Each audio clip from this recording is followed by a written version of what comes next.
Hi, my name's Rosa. I'm from UNISON's communications team. I'm here with Sara Gorton to talk about NHS pay. So Sara, what's going on with NHS pay? We're approaching half a decade in which NHS staff have had their pay effectively frozen, and we think that's now starting to have a real impact on the kind of patient care that's being received in the NHS. And why has this gone on for so long?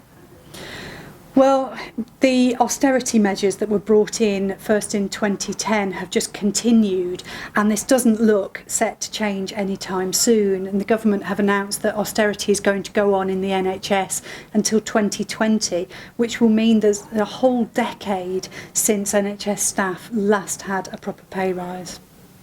And what difference would it make to NHS staff if they did get a pay rise? Well, we know that more people are leaving the NHS than ever before, and that one of the reasons that people feel as though they want to leave their jobs in the NHS is because of the pay. And we think that at a time when we are looking at staff leaving because of insecurity around the EU exit vote, we've got 55,000 staff working in health and social care who could decide that they're going to leave because of insecure contracts.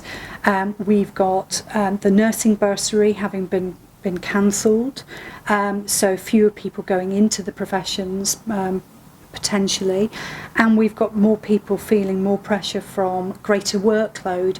That all of those things combined mean that staff are more likely to walk, and that if we want people to be kind and caring to the patients they see, then they need to be treated fairly as well, and part of that fairness has to be to look at the pay they receive. And what can UNISON members do if they want to get involved or find out more? Well, they can visit the health pages of the website, which have got details of all of our current campaigning materials and activities that might be going on in their local area. That's brilliant. Thank you, Sara. Thanks.